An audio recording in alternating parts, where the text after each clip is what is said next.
చంద్రబాబు నాయుడు గారిది నిన్నే చూసాం, గుంటూరులో ఒక ప్రోగ్రాంకి వచ్చారు.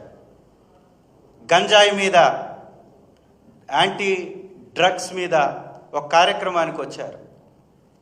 ఈ రాష్ట్రానికి రాజధానిగా చెప్పుకోబడుతున్నటువంటి ప్రాంతానికి అతి దగ్గర ప్రాంతంలోకి ముఖ్యమంత్రి గారు వస్తే పోలీసులు తప్ప ఆ యొక్క కార్యక్రమాల్లో ప్రజలు ఎక్కడా కనపడనటువంటి పరిస్థితి. ఆ విజువల్స్ చూస్తే ఎక్కడరా జనాలని వెతుక్కోవాలి మనం, ఏళ్ల మీద లెక్క పెట్టవచ్చు ఆ వచ్చినటువంటి జనాలని. ఆ మీటింగ్ జరిగినటువంటి ప్రాంతాన్ని కూడా చూస్తే అక్కడ కూడా 500 మంది కూడా లేరు. ఒక ముఖ్యమంత్రి ప్రసంగిస్తుంటే 500 మంది లేనటువంటి పరిస్థితి. దానిలో కూడా ఎలాంటి అబద్ధాలు మాట్లాడాడు మనం గమనించాం. సో ఆయనకి ఎట్లాగూ జనాదరణ లేదు, ప్రజలకు మంచి చేసింది లేదు, మేలు చేసింది లేదు, ఆయన చరిత్రలో ఎప్పుడు ఈ రాష్ట్రానికి ఉపయోగపడ్డది లేదు. కాబట్టి తనంటే పట్టించుకునే నాదుడే లేడు. ప్రజల్లో పూర్తిగా వారిపై నమ్మకం సల్లగిల్లిపోయింది. ఇది ఒకవైపున కనపడతా ఉంటే శ్రీ జగన్మోహన్ రెడ్డి గారు యాత్రలకు వస్తుంటే వేల సంఖ్యలో ఆ కారు చుట్టూ జనాలు, ఎక్కడ పట్టినా ఇసుకేస్తే రాలన్నటువంటి జనాభాతోటి ఆ కారును కూడా మీరు ఒక్కసారి గమనించండి. కారు చుట్టూ ప్రజలు, రో పార్టీలు లేవు, సెక్యూరిటీ అసలే లేదు, పోలీసు వారు కనపడరు, మళ్ళీ రిస్ట్రిక్షన్స్, జనాలు వస్తుంటే తట్టుకోలేనటువంటి చంద్రబాబు నాయుడు గారు ఈ యొక్క యాత్రలను అడ్డుకోవాలి, వైఎస్ఆర్ కాంగ్రెస్ పార్టీ మీద దుమ్మెత్తిపోయాలి, ప్రజల్లో వ్యతిరేకతని కల్పించేలాగా ప్రయత్నం చేయాలి. దీనికి ఒక కొత్త రకమైనటువంటి నాటకానికి తెరలేపాడు. అదే కట్టు కథలతో కూడినటువంటి ఒక తప్పుడు ప్రచారం. ఈ ప్రచారంలో నిజమెంత అనేది ఒకసారి ఆలోచిద్దాం. సింగయ్య అనేటటువంటి మా కార్యకర్త 18వ తారీఖు రోజున ఆయనకి చిన్న యాక్సిడెంట్ జరిగింది. యాక్సిడెంట్ తర్వాత అతను మరణించడం జరిగింది. అదే రోజు ఎస్పీ గారు 18వ తారీఖు ప్రెస్ మీట్ పెట్టి ఆ వెహికల్ ఏదైతే హిట్ చేసిందో ఆ వెహికల్ ఒక ప్రైవేట్ వెహికల్, అది కాన్వాయ్లో ఉన్నటువంటి వెహికల్ కాదు, పర్మిషన్లో ఉన్నటువంటి వెహికల్ కాదు, ఒక private safari vehicle AP 26 CE 001 Tata safari vehicle. ఆ వెహికల్ హిట్ అవ్వడం వలన అతనికి దెబ్బలు తగిలాయి, భుజాన మాత్రమే దెబ్బలు ఉన్నాయి. అతన్ని 108 వెహికల్లో తరలించామని వారి మాటల్లో స్పష్టంగా వారు చెప్పారు. ఒక్కసారి ఆ వీడియో కూడా మీరు గమనించండి.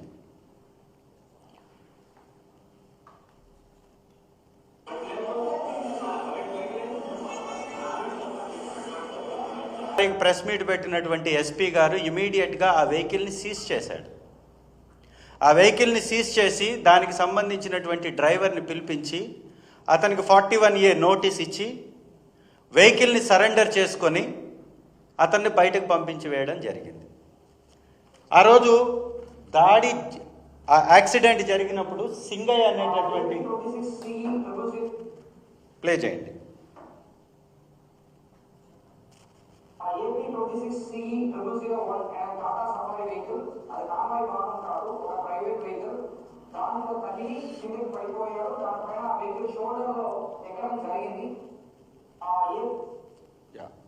చాలా స్పష్టంగా చెప్తున్నారు వారి మాటల్లో. ఈ వెహికల్ కాన్వాయ్ వెహికల్ కాదు, ప్రైవేట్ వెహికల్, ఓన్లీ ఈ భుజం మీద దెబ్బ తగిలింది, భుజం మీద ఎక్కడం జరిగింది, అక్కడి నుంచి మేము తరలించాము అని వారి మాటల్లో ఉన్నటువంటి మాట. మరి 22వ తారీఖు సడన్గా ఒక వీడియో వచ్చేస్తుంది. సింగయ్య గారు శ్రీ జగన్మోహన్ రెడ్డి గారి కాన్వాయ్ కింద పడ్డట్టు,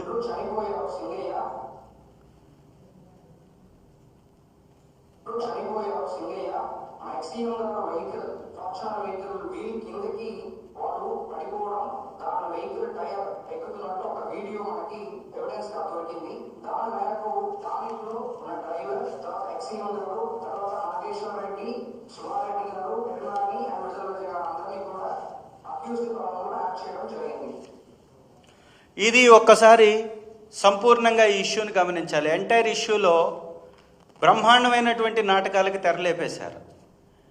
ఎస్పీ గారు 18వ తారీఖు మాట్లాడినటువంటి మాటలకి 22వ తారీఖు మాట్లాడినటువంటి మాటలకి ఎక్కడ పొంతనే ఉండదు. 18వ తారీఖు మాట్లాడినటువంటి మాటల్లో కొంత వాస్తవం కనపడుతుంటుంది. ఎందుకంటే వెహికల్ కనపడుతుంది, సీజ్ చేసిన వెహికల్ కనపడుతుంది. అలాగే ఆయన చెప్పినట్టుగా 108 వెహికల్లో వారిని తరలించడం కనపడుతుంది.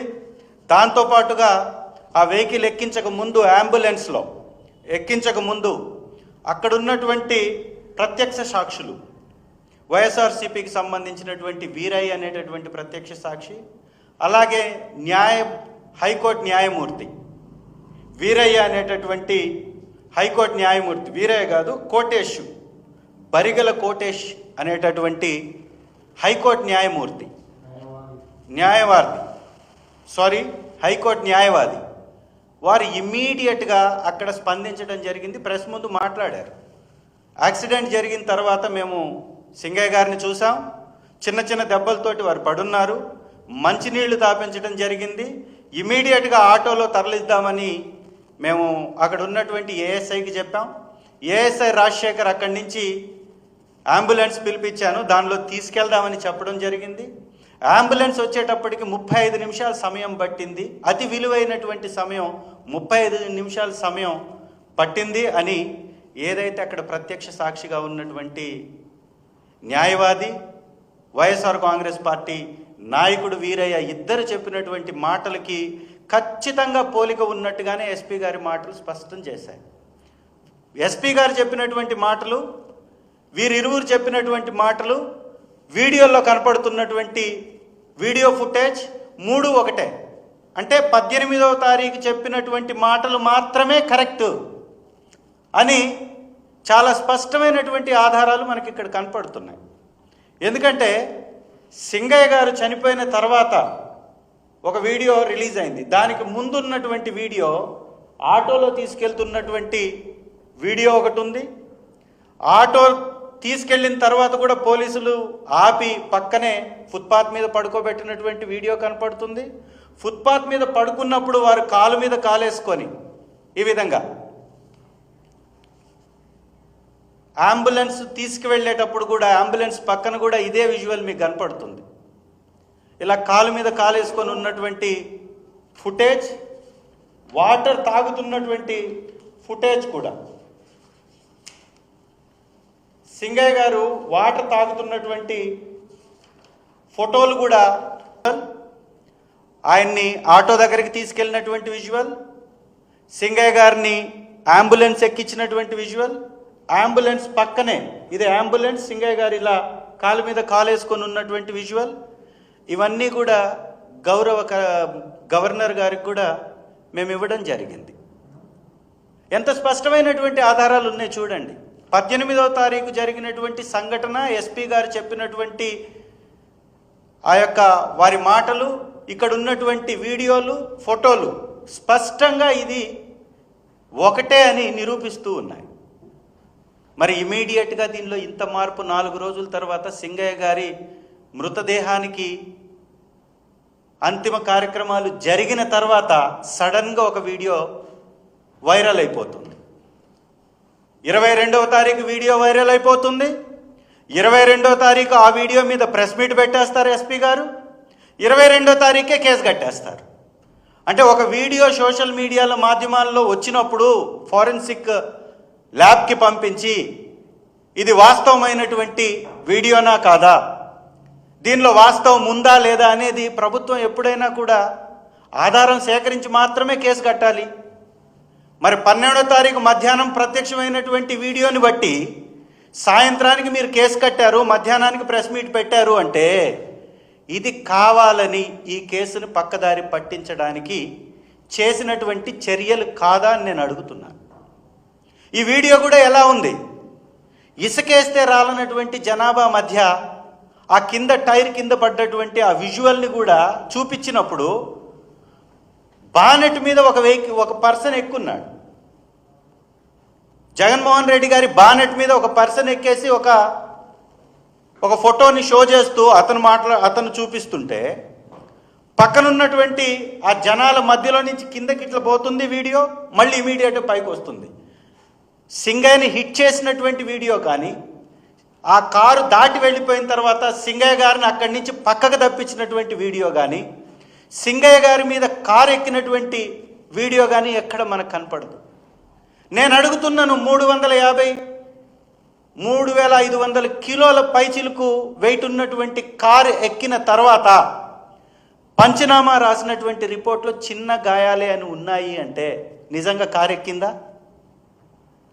పంచనామా మేమా చేయించింది? పంచనామా రిపోర్ట్ మేమా సృష్టించింది?